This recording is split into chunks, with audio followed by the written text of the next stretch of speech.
Tonight, major disruption at UK airports after a technical issue. As many make their summer holiday getaways, flights have been grounded at Heathrow, Manchester, Gatwick and Edinburgh, amongst others. And right now, departures have resumed, but the disruption is continuing. We'll have the latest this hour live. Also tonight, the families of British hostages held by Hamas accuse Keir Starmer of using them as a bargaining chip by signalling the UK is on course to recognise a Palestinian state. I'll be joined live by the human rights lawyer representing them. Plus, local leaders in Essex warn the crisis around the migrant hotel in Epping is boiling over and call for it to be closed right now. We've also got a special report on another town where another migrant hotel has become a beacon for unrest.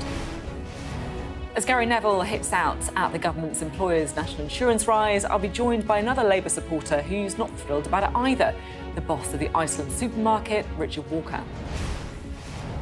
And it's been described as the UK's answer to the Hamptons. We'll ask why the Cotswolds seems to be the must-go to destination for the US's political elite this summer.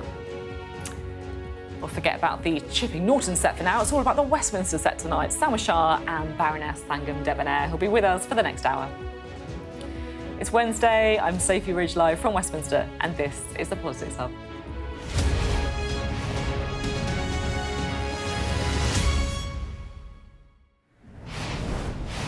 Hello, good evening. Well, we begin this evening with the disruption that we've been seeing at airports across the UK over the last few hours, and it's all due to a problem with air traffic control.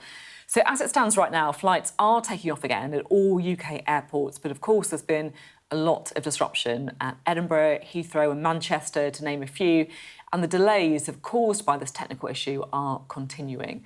And of course, you don't need me to tell you that, but this is all happening during the peak summer holiday getaway period as well. Well, let's go to one of the airports that has been affected, Gatwick Airport, where our correspondent Oliver Whitfield-Miocic is standing by for us. Oliver, what's the situation now? So, Sophie, planes are taking off, planes are landing, and slowly things are returning to normal. But earlier on, passengers had been held on planes, in some cases for a number of hours before this was all sorted. Now, the key issue here has been some sort of glitch which has occurred at the NATS base in Swanwick, affecting the London airspace. But even though it affected London airspace, it also meant that planes heading to other airports were also affected. So as you say there, Birmingham, the likes of Edinburgh. Now, the latest that we've had from NAT is that things are returning to normal, and there's been this apology to customers. But that hasn't been good enough for Ryanair, one of the biggest low-cost flight operators in Europe. Bosses there want to see the CEO of NAT stand down, accusing the company of not learning the lessons from the outage in August 2023, when 700,000 passengers were affected then by a huge glitch in the system. There's also been political reaction too, with the leader of the Liberal Democrats, Ed Davey, calling for a full investigation, and the Transport Secretary Heidi Alexander saying that she's aware of the outage that has occurred. She knows that there's the potential for disruption to continue. It's best for passengers to check with their airlines. I've got to say, at Gatwick Airport, inside the terminal, things seem to be returning to normal quite swiftly. There's no huge queues. It's not like there's people that are clogging up the terminals inside. There has been 2 flights cancelled here by EasyJet, which is this airport's largest airline customer. Those flights were heading to Geneva and to Naples, and there was a flight that was inbound from Barcelona. Well, that was diverted, and one other flight too. But as you can hear behind me, planes are taking off, things slowly getting back to normal. Thank you very much indeed. Good to see things are starting to move there in Gatwick at least. Thanks very much. Now, last night we were reacting to the UK's announcement that Britain will formally recognise the Palestinian state unless Israel ends what it describes as the appalling situation in Gaza. And the UK has now followed a growing number of countries who've expressed concern about the situation in Gaza, where UN-backed experts have said a worst-case scenario of famine is playing out. But today, Keir Starmer has been coming under criticism for his announcement, with a British-Israeli woman held hostage by Hamas for more than a year, accusing the Prime Minister of not standing on the right side of history and of moral failure over the move. Well, we can bring in our chief political correspondent, John Craig, at this point. John, just talk us through what's happened today. There's been a fierce Jewish backlash today. Last night, you'll recall that Benjamin Netanyahu talked about Sir Keir Starmer rewarding Hamas's monstrous terrorism, he said, and accusing the PM of appeasement. Well, today, everyone on the Jewish side, from the chief rabbi, who has called the move an unfathomable mistake, and the Jewish Leadership Council, they've said, talking about betraying a loyal ally and so on, a grave error. But perhaps the most powerful criticism has indeed come from Emily Damari. Now, she was released in January. She was held by Hamas for more than 15 months. You probably remember the pictures of her with her fingers shot off, and she was shot in the leg as well. They shot her dog. It was a horrible story. And she has said on Instagram a pretty powerful statement. She says, Prime Minister Starmer is not standing on the right side of history. She went on to say, this move does not advance peace. It risks rewarding terror. It sends a dangerous message that violence earns legitimacy. By legitimising a state entity while Hamas still controls Gaza and continues its campaign of terror, the Prime Minister is not promoting a solution, he's prolonging the conflict. And she concludes, recognition under these conditions emboldens extremists and undermines any hope for genuine peace. And she ends, shame on you. Strong stuff indeed. Now, there are some lawyers who've specialised in representing those people, those hostages. You will have heard of them, Adam Rose and Adam Wagner. Wagner, I think, is a KC, and Adam Rose, a solicitor. They've made a point that was made yesterday by Sir Ed Davey and Jeremy Corbyn, using the hostages as a bargaining chip. And they talk about various meetings with the Prime Minister, phone calls and so on. They've sat in Downing Street with successive Prime Ministers and Foreign Secretaries who've looked them in the eyes and promised the UK would do everything to secure the immediate and unconditional release to their loved ones. And they say that the risk is that those release of the hostages, the release of those hostages is being delayed. John, thank you very much indeed. Always good to have you on the programme, John Craig, there. Well, John was just talking about the lawyers representing some of those hostages, and we can speak to one of them now. Joining us is Adam Rose, who has been representing British families of hostages. It's good to have you on the programme. Hello. Can you just explain your reaction to Keir Starmer's position when it comes to recognising Palestine as a state? Why do you oppose it? So just to be clear at the very outset, in representing the hostage families, these are families of hostages who are either British or very closely connected to the UK. The families don't get involved in the politics of recognition or non-recognition. That's not their issue. Their issue is their loved ones are being held by Hamas in terror tunnels. Emily Damari reported being held in a cage for hundreds of days. We know other clients of ours, Eli Sharabi, was held where a good day involved being given one piece of pitta to eat a day.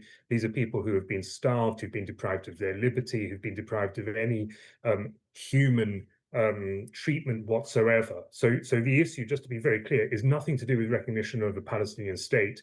That might or might not follow. The issue is that holding hostages is a fundamental breach of human rights, a breach of international humanitarian law, and plain wrong. And both Keir Starmer and before him Rishi Sunak made very clear that getting the hostages out of captivity was, in one of their words, first and foremost in their minds. That was Rishi Sunak. Keir Starmer said that we need their immediate and unconditional release. And that's not something that appears in this statement. This statement says Hamas must release the hostages, but then it says Britain will recognize the state of Palestine unless Israel ... agrees a ceasefire. And those two thoughts are just disconnected. They're not putting the hostages first and foremost. They're not insisting that before, as a precondition to any other conditions, the hostages need to be released. And that's the problem with this statement. You say that you believe that Keir Starmer risks delaying the release of the hostages because making statehood conditional on a ceasefire effectively incentivises Hamas to keep fighting. Can you just Well, explain yes. explain the How feeling? that works? Well, Hamas have no interest in this statement in releasing the hostages as a precondition to anything. The only conditions that the Keir Starmer statement includes are conditions on Israel. Israel's got to do this, Israel's got to do that, Israel's got to provide humanitarian support, Israel's got to agree to a ceasefire.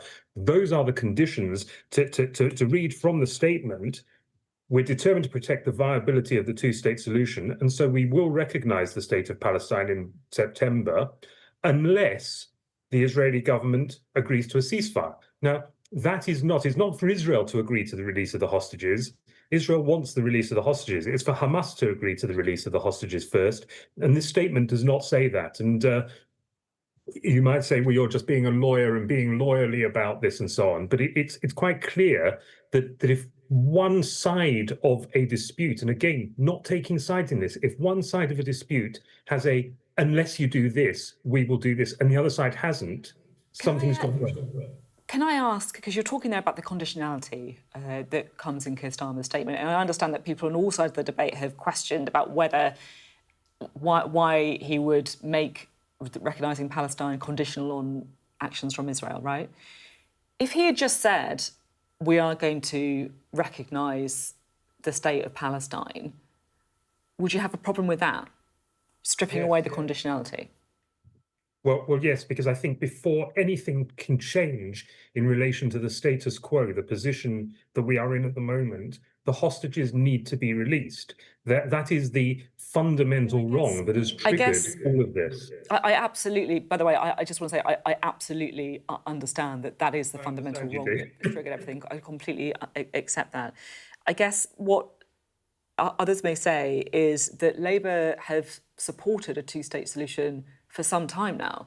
Why would they not recognise Palestine as a state?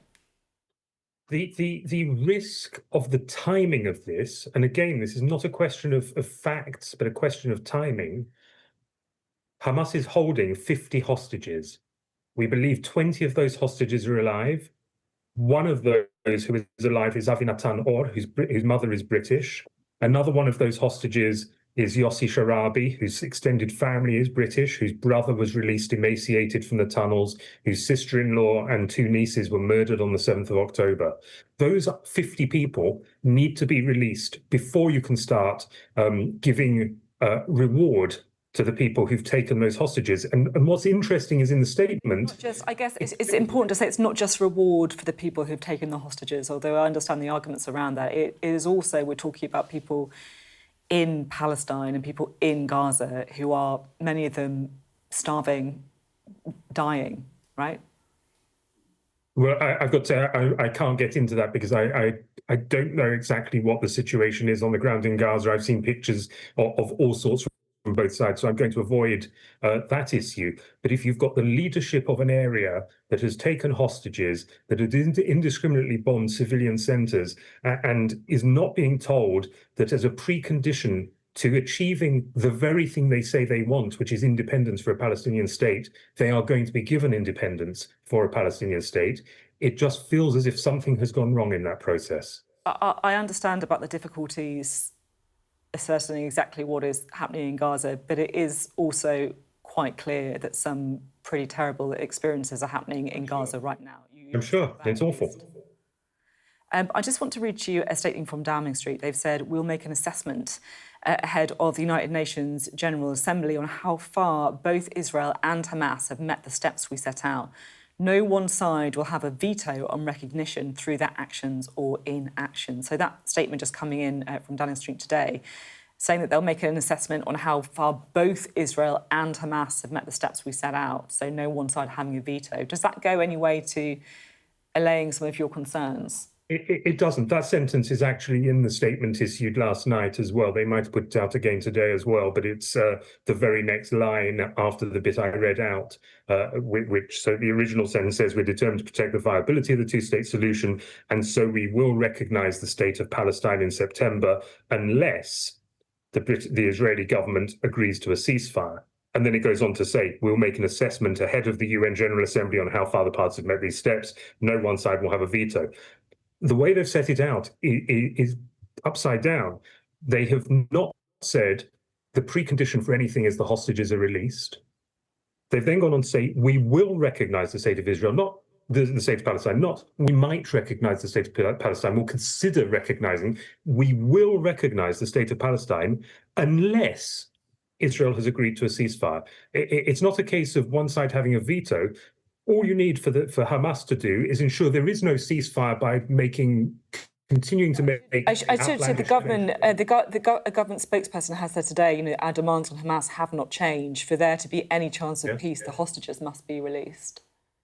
Well, I'm sure that's right, because just because you've got a recognition of the state doesn't bring a war to an end. And indeed, if there is no ceasefire, that is the condition for recognizing Palestine. So it doesn't work, even if you ignore the entire Palestinian side of it.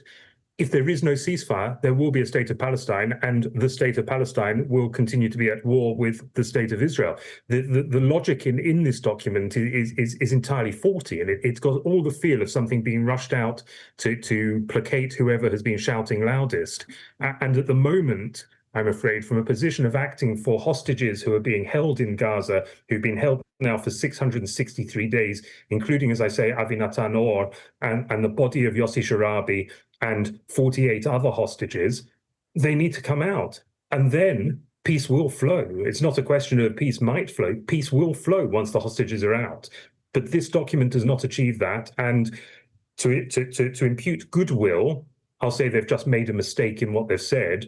But often documents do reflect what is being said and not just a mistake. And if it is a mistake, the government needs to come out and say, yes, we've got this document wrong. What we really meant was it's a condition of accepting, of recognizing the state of Palestine as an independent state, that Hamas needs to free the hostages, Hamas needs to be reasonable in its negotiation stance on a ceasefire, and Israel needs to recognize a Palestinian state. But as it stands, there is reward being given to Hamas for its actions. And there's sort of a telltale sign in this document, because they protest too much in the document. The statement says this is not a reward for Hamas. You only say that if you know it is a reward for Hamas. There's something wrong in this document. OK, thank you very much for being on the programme today. It's been great to have you on. Thank you. Speaking there to Adam Rose. Well, let's get the thoughts of our duo for the evening, shall we? Sam Shah and Baroness Debonair. John Craig is also still here as well, I should say. Fangan, what's your view on all this? Well, I want to start with where Adam Rose started, which is about the appalling suffering of the hostages. That was the trigger for this entire action. And I think it's also important to say that we cannot ignore the suffering of the people of Gaza. Both things are true. This is an incredibly complicated, awful, awful situation. It's been the policy of the Labour Party for some time, actually, many years, to recognise the state of Palestine. And the state of Palestine is not equivalent to Hamas. In fact, very much the opposite. Hamas are terrorists, they are thugs, they are violent, and they have betrayed their own people, as well as taking and hurting and harming and killing, murdering Israeli citizens. I want both things. I want the hostages released, but I also want to see the two-state solution, which was in the Oslo Accords all those years ago. And a two-state solution needs two states. Keir has not, as of today, recognised the state of Palestine. He has stated an intent which is entirely consistent with the policy that we went into the general election with. This is not new. Can I just ask, because I totally accept what you're saying, that, look, the two-state solution has been Labour Party policy for a while. So why has he made it conditional on what Israel does? That's what I can't really understand. But what he's also said, and I've heard a couple of the cabinet saying this over the last few days, is that Hamas can have no role in that two-state solution. Don't no you either role believe whatsoever. there should be a state or not? You do believe there should be a state. So why is it conditional on Israel? At the moment, we need to get aid. We've been calling for a ceasefire for some time as well, and that's a ceasefire on both parties. So it's important to be clear that we want a ceasefire. That does take both parties. The hostages at the moment, Adam Rose is quite right. There are 50 hostages. Probably 20 of them are still alive. They must be released. They haven't been released. We've been waiting for some time. But the amount of aid that's going into Gaza at the moment is very, very small. There may be all sorts of reasons for that. But one of the ways that we can get aid back in is by the IDF, and that's not the whole of the people of Israel any more than Hamas is the entire of the population of Palestine. They are not equal and opposite. We need the border crossings reopened so that aid can get in. That's important. And for that to really work, we need a ceasefire. That, I hope, will help bring the hostages home, which we so desperately need to see, and the starving children of Gaza and their parents also able to be fed. And I am absolutely sure that Hamas are complicit in the suffering of the people of Gaza, just as they are horrendously complicit in what they did on October the 7th. Salma, what's your take on this? I mean, just sort of taking a step back and trying to understand what the government's position is. Adam Rose said something there that I thought was critical, which is the timing. As you are rightly asking the question, why now, why this way, and why the conditionality? It seems to me that there is very little leverage that the UK government, indeed many European governments have, in being able to speak to Netanyahu and the coalition that exists there that are making the choices today. And when you are seeing pictures of starving children coming out of Gaza and the limitation of aid, one has to, as part of the international community, has to act. With limited levers, what can you do at this point that will get the Israeli government to pay attention to your position, which, quite frankly, they don't necessarily need to, and that is the realpolitik of the situation that we have today. But we cannot stand by, just as we cannot stand by and allow the hostages to remain in Hamas control, we also cannot stand by and watch children starving. So it is very difficult for the government to actually consider what they have in their arsenal, so to speak, to be able to change this. And they were pushed by Emmanuel Macron's decision as well, which is another aspect of the timing. I was about to say the Prime Minister is hoping that he's not acting alone here because yesterday, on the day of his big statement in Downing Street yesterday afternoon, he spoke to not only Benjamin Netanyahu, well, that didn't go very well, obviously, because of the hostile reaction from the Israeli Prime Minister yesterday. He spoke yesterday to the King of Jordan. Yep. That was primarily, I think, about getting the aid in. But today he's been trying to build support. He's spoken to the Australian Prime Minister, that's Anthony Albanese. He's spoken to the New Zealand Prime Minister, Christopher Luxon, the President of the United Arab Emirates, and this evening he's hosting the Sultan of Oman in 10 Downing Street. And well, clearly, we know from what President Trump said on Air Force One last night, he didn't brief him on exactly what he was going to do. And he clearly didn't brief Prime Minister Netanyahu entirely either. But he is trying to... Oh, I forgot to mention Prime Minister Carney of Canada. Spoke to him as well. So he's trying to build international support. Obviously, you mentioned President Macron. President Macron, of course, was the one who last weekend, when the PM talked to President Macron and Chancellor Merz of Germany, he was the one who had previously said, well, we're going to do this at the General Assembly in September. And so there is quite broad international support, although not from everyone, obviously. There is one thing that I find interesting about this, is that this kind of conversation usually happens behind closed doors. If there was really an intention that they would state this and that they would go forward in recognition of a Palestinian state, that actually there might be that diplomacy that's done sort of slightly behind the scenes and then they're sure of a position. I think the difficulty that the Prime Minister finds himself in today is that people who are looking at the Palestinian plight and those looking at the hostages' plight, neither of those groups are happy. But as Langham said, you know, it's not that the outcome is separate for either of those people. Everybody wants peace, but the manner in which that is brought about is going to be important. So important and difficult as well. Thanks all very much indeed. Thank you, John, as well. Well, of course, there will be lots of reaction to the government's plan surrounding Palestinian statehood in tomorrow's newspapers as well. We'll have our extended press preview from 10:30 this evening with tonight's news and tomorrow's headlines. Joining us will be the political editor of the Liverpool Echo, Liam Thorpe, and the former Conservative Special Advisor, Anita Boateng. Now, the issue of migrant hotels has been front and centre in the headlines over the last few weeks, and a lot of it has centred around Epping in Essex. And tonight, local politicians and MPs for the area are trying to put more pressure on the Home Secretary. They published an open letter requesting a meeting with Yvette Cooper and also calling for the Bell Hotel in Epping to be closed. Well, they say in that letter, these sites are proving to be entirely unsuitable and are placing an unsustainable strain on police resources, creating significant community tension and leading to public disorder that is unacceptable to our residents and deeply concerning for the safety of all involved. But it's also an issue that is much wider than Essex, of course, because since the end of last year, Altrincham in Manchester has also been the focus of some protests, all centred around a hotel that's housing asylum seekers. Sky's home editor, Jason Farrell, has this report. In Altrincham, near Manchester, two opposing groups have gathered to shout at each other across the A56. Nazi scum! Off our street! It's Sunday, 5 p.m. Much of the nation is united, watching the Lionesses in the Euro finals. Yet here is a dual carriageway of division, and it has formed in front of what has become a beacon for unrest, a hotel housing asylum seekers. Say it loud, say it clear! We don't want illegals here! Say it loud and say it clear! Refugees are welcome here! The people on the other side of the road are shouting racist far right. Explain why you're not one of those things. Because I've always treated everybody I meet in life the same, regardless of where they come from. I'm not racist. You know, it's about putting the country first and the people of the country first. Your concern is the cost. The cost of everything. You know, they shouldn't be here. We stop the Germans or we can't stop dinghies. Somebody's taking the mick, aren't they?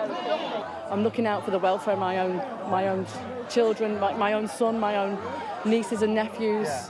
And why do you feel that that poses a risk to them? These people, I am not a racist or far right or anything like that. I'm just a working mum. But what I feel is that these people that are coming over without any documentation, we don't know any of their backgrounds. There's a children's school just there. There's a grammar school, girls' grammar school there. I work here, I see it. I don't feel safe in my own community. Those supporting the migrants have formed a protective line. This is very frightening, I think. So we're just here to show support for the refugees in the hotel. These people are desperate. They're desperate people. And Most of the people at this hotel are young men, though, aren't well, they? it doesn't matter. Even young men are desperate. You know, I know young men of 18, 19 who've come over, and they don't come over for a laugh. They really literally don't. They're coming over because they're escaping something terrible in their own country. And by housing refugees in this hotel, we haven't taken away accommodation from anybody in Britain. You know, there were homeless people in Britain before refugees turned up. So let's be very clear about that. Yeah. Well, the guys over there would say, but those homeless people aren't being put up in hotels. Well, the question should be, why are they being put up somewhere? Why have we got homeless people? It's a decision of government, not of refugees. Sky News was in Altrincham in November when residents first called a meeting having discovered the hotel was going to be used to house migrants. 300 guys from a country which we know did not value women. Yeah. I'm sorry, but that's the hard... I'm sorry. We can't lock people up who haven't committed any crimes. When is the end? The councillor who called the meeting says residents' concerns remain. But what I have noticed recently is an unease across the town. So I've contacted the police to try and get a meeting with the police to say, look, there is a simmering issue here. Migrants' voices are rarely heard in this debate. Hotel security advised them not to talk to us. But those I spoke to were a mix of new arrivals and some who'd been here months, all with stories of instability and threat that caused them to leave their homelands. But many are also anxious about the reception they've been getting here. They are here! At this protest, both sides see the hotel as a symbol of broken promises from successive governments, a failure to manage migration in a way that doesn't inflame communities. And what remains is anger. And managing and containing that anger is a growing challenge. Jason Farrell, Sky News. Well, let's chat now, shall we, to Salma and Thangam. Thangam, it does feel like it's building, right? Well, we saw that last summer. And what worries me is the lack of understanding of how these situations arise. This country takes a tiny, tiny, tiny proportion of the world's asylum seekers and refugees. Most asylum seekers, if they're in a country of conflict, they try to stay in their own country, and if they're forced to leave because of violence and threat, they tend to move to the next country. That's why, for example, most Syrian refugees are in Lebanon. Those who come here tend, obviously not always, to have a link with this country or to speak English. And they come here partly because they have learned that this is a good country. We should be very proud of that. What's led to asylum seekers having to be housed in hotels is the previous government, and I knew this as a constituency MP, slowed the processing of applications virtually to a halt, which meant that asylum seekers couldn't either be deported or processed. We've now got a situation where the government, trying to manage public resources appropriately, is placing asylum seekers in hotels where they can afford the bill. It's still costing an absolute fortune for the previous government's failure of not processing asylum seekers. That meant that nobody was satisfied because either people weren't entitled to be here and they weren't deported, or they didn't have their applications processed and couldn't actually get on with settling, making a life, working and contributing, which in my experience, most of the asylum seekers I've met, that's what they want to do. Salma, you've obviously got experience in the Home Office. What's your sort of take on this? I think there is definitely an issue with the processing of asylum seekers, and I think this is something that successive governments have tried to get a handle on.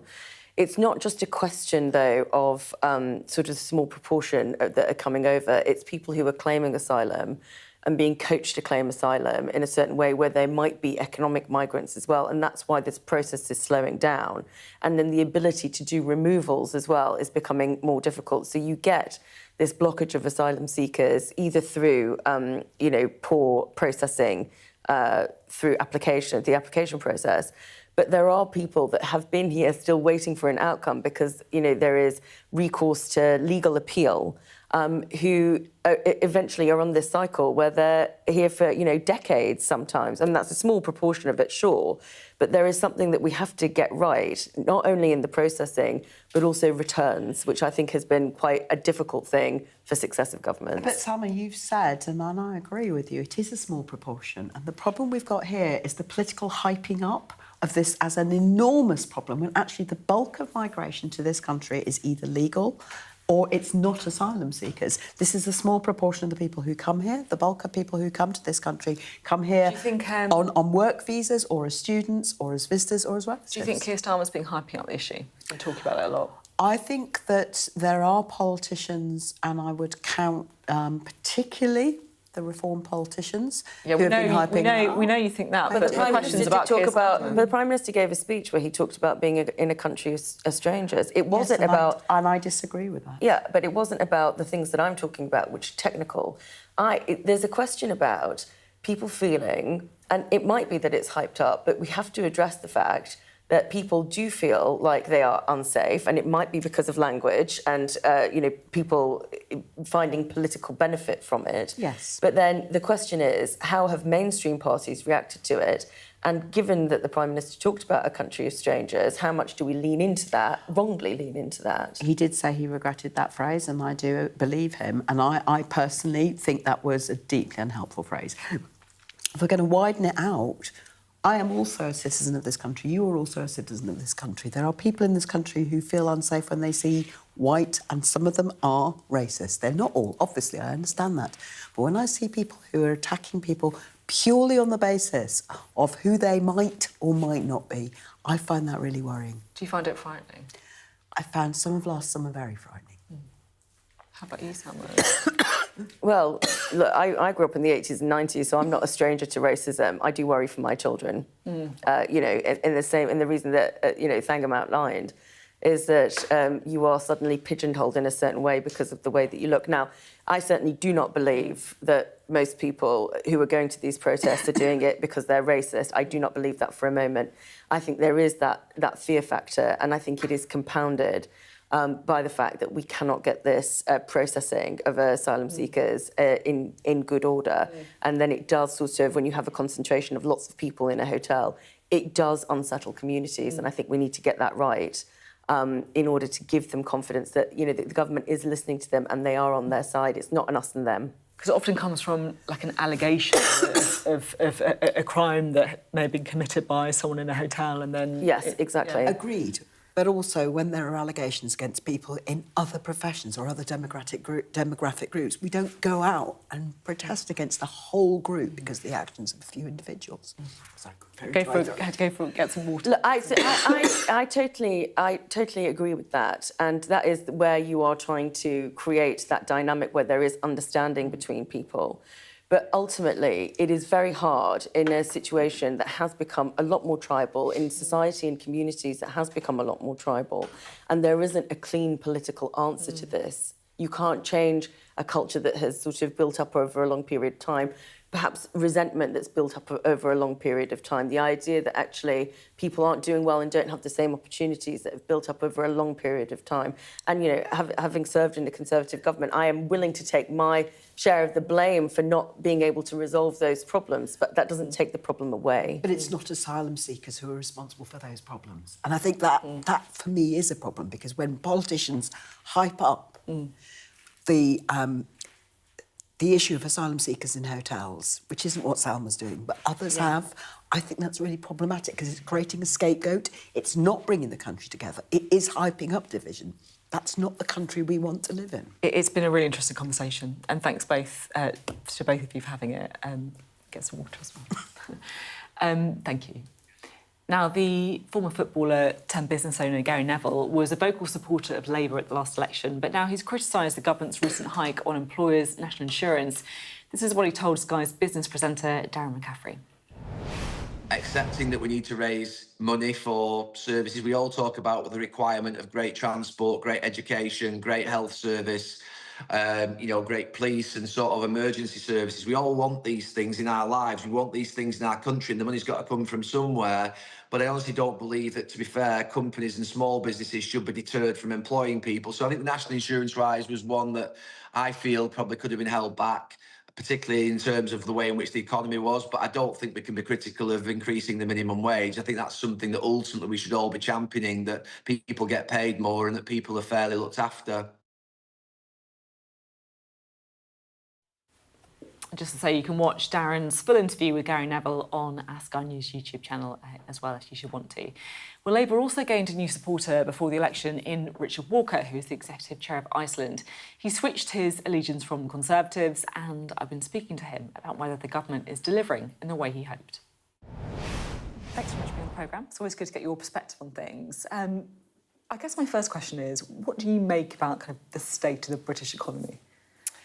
Well, we obviously see it from a grocer perspective, from a food perspective, and we're assuming food inflation of around 5-6% this year.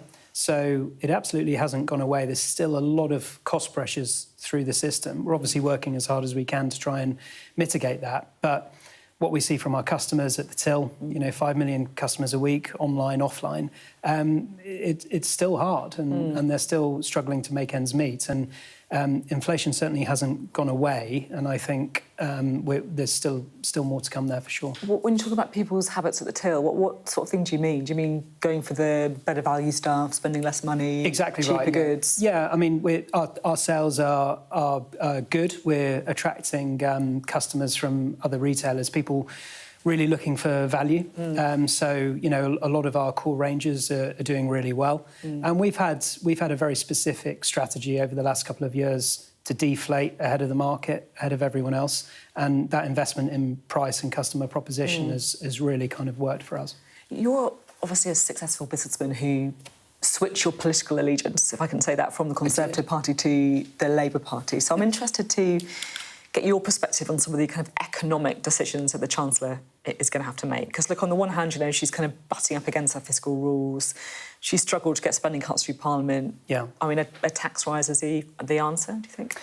Well, people are saying tax rises are inevitable, and I'm no economist, but you would always hope, and I would hope, that the Chancellor would have fiscal prudence at the core.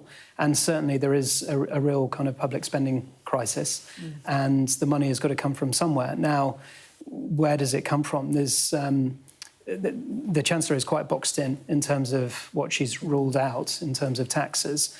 But as a top-rate taxpayer, I speak for myself and many others when, I wouldn't begrudge an extra penny or two on that top rate of income tax, which would raise an enormous amount of money. But, she's going to have to find it somewhere. There's obviously chatter about a wealth tax. Yeah. What do you think of it? What do you make of a wealth tax? Well, funnily enough, I'm not in favour of it. But if you look at a business like Iceland, it was started 54 years ago by my mum and dad. We've just announced our financial results. Last year, we contributed 150 million in tax to the UK coffers. If you look back over the last 20 years, it's 2.3 billion.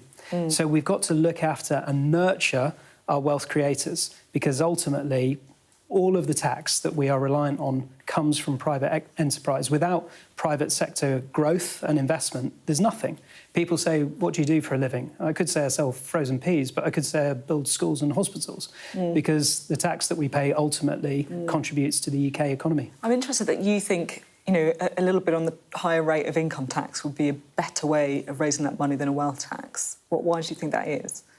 Well, I think it's more of a direct approach and probably directly relating to what people are earning. I think there is a real issue in terms of the implementation of a wealth tax, what that would actually look like in theory. Do you think it could drive people to leave the UK? Because obviously the people are very mobile, right? Potentially, yeah. I mean, we're a proud British business and taxpayer, and we're going nowhere. But I think clearly people, especially wealthy people, are globally mobile, and the risk is that the UK loses its appeal as a place for people to create business, to invest and to grow. And obviously that helps all of society. And, that's what the government has to remember first and foremost, that a healthy private sector means healthy public finances. Do you think Rachel Reeves is seen as a friend of business? I think so. Certainly the mood music and the rhetoric at the start in terms of being the most pro-growth, pro-business government ever was good. Then, of course, we had the budget, which was a bit more challenging and quite a bitter pill to swallow. But you spoke out about the national insurance contribution rises, didn't you? Yeah, I mean, that's, that to employers like ourselves, we also own a restaurant business, and, there are certain sectors where it is really tough. But we can mitigate it, we've managed it, and we'll get through it. But that's not the case for everyone, and not everyone is our size and scale.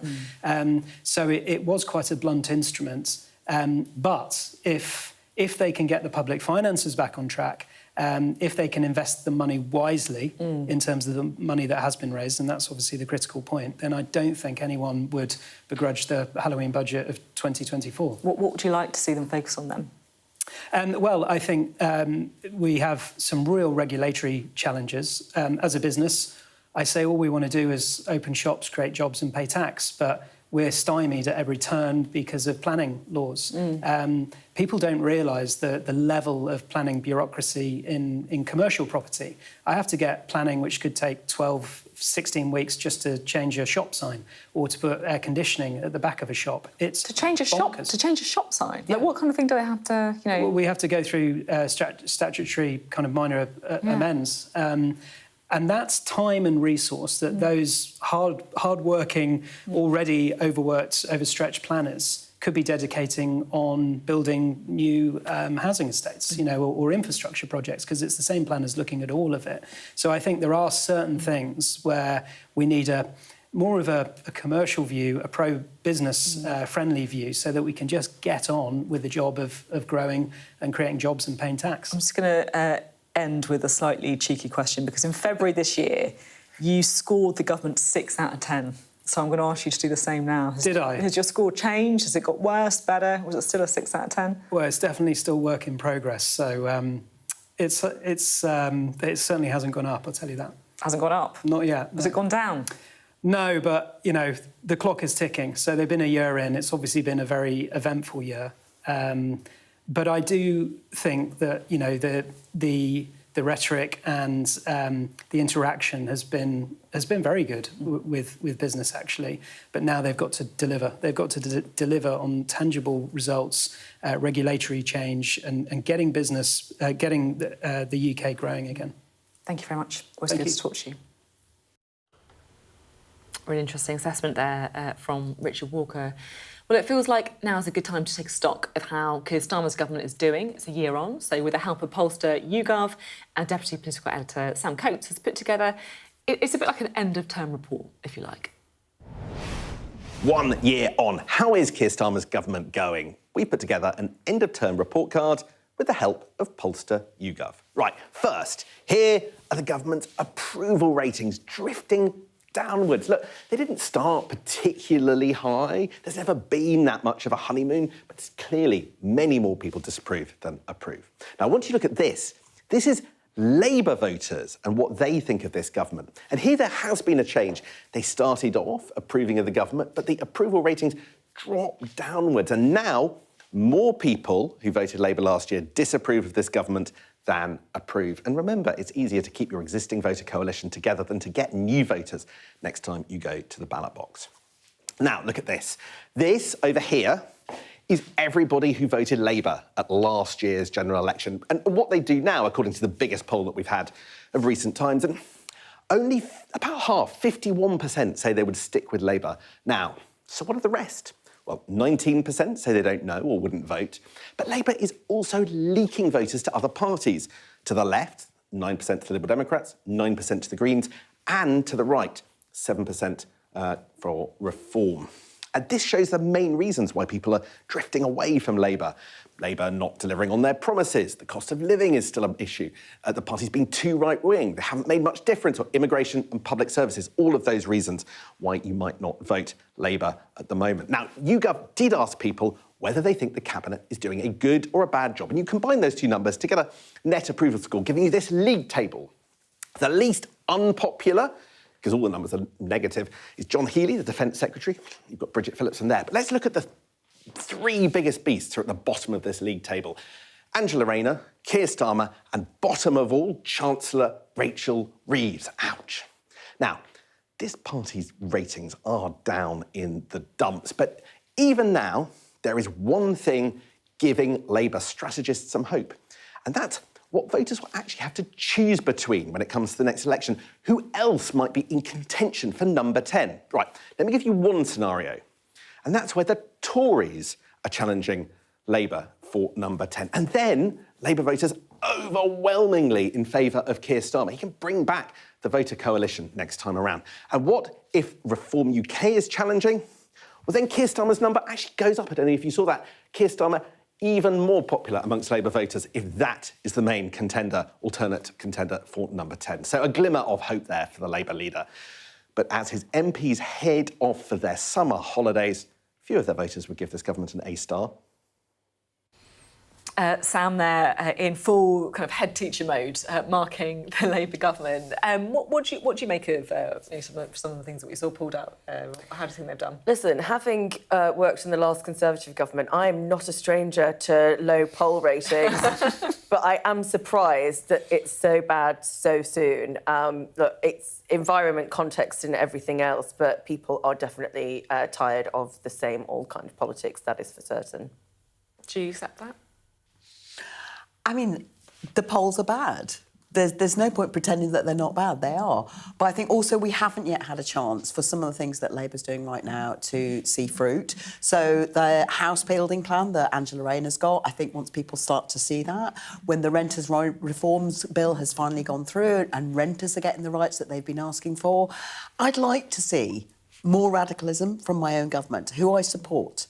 I want them to feel like they can take on an issue like climate change, like the housing crisis, and I think they can and actually go there with it. And I think that after this summer, when people have had a chance to draw breath, I hope that's where we'll be going. And what about the Conservatives as well? I mean, look, Kemi Badenoch, it's not like she's kind of wooing all those... No, that's true. I mean, like, I don't think there are many people that want to hear from the Conservatives at the moment, but there is something in the idea of radicalism. We talk about a changed world, we talk about things not being the new normal, perhaps.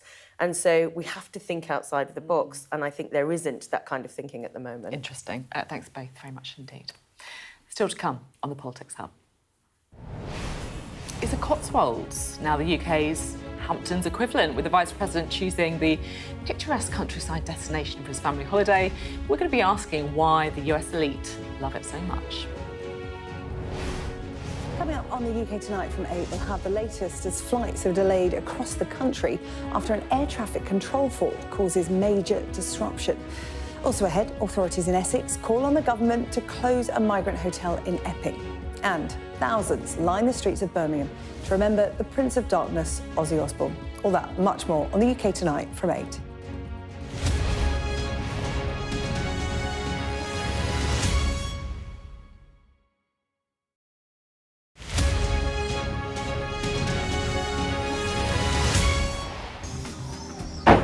Hear that whistle and that crunch? We know that they're coming from the south of the city, where there's a column of Russian armoury.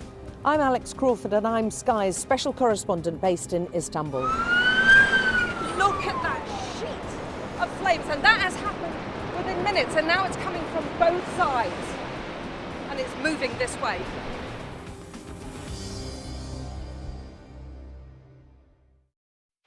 There's always more to the news than a headline. We want to discover, to delve a little deeper, to find out what's really going on. Explanation, analysis, the people at the heart of every story. I'm Neil Patterson, and this is the Sky News Daily Podcast. So, by the end, we'll hopefully all understand what's going on in the world just that little better. Available wherever you get your podcasts. Fire, shouts the commander. There's a dash to safety. We've now got to wait inside the shelter to see if there is incoming. I'm Deborah Haynes, Sky's security and defence editor.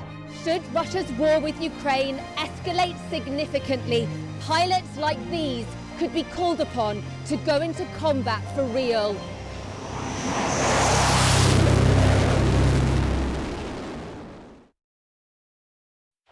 Our app gives you the very best of Sky News wherever you are. Breaking news, videos and analysis. Evidence of the crisis. Podcasts, watching us live. I'm live in Jerusalem. Wherever you get your podcast. All in one place and all at just the touch of a screen. The Sky News app. Get the full story first. I'm Dominic Waghorn, Sky's international affairs editor, covering a world that seems to be unravelling. It's not his country, it's ours. Sky News, the full story first, free wherever you get your news. It's half an hour now past the deadline that Hamas issued, and we've now seen a third barrage of rockets coming in.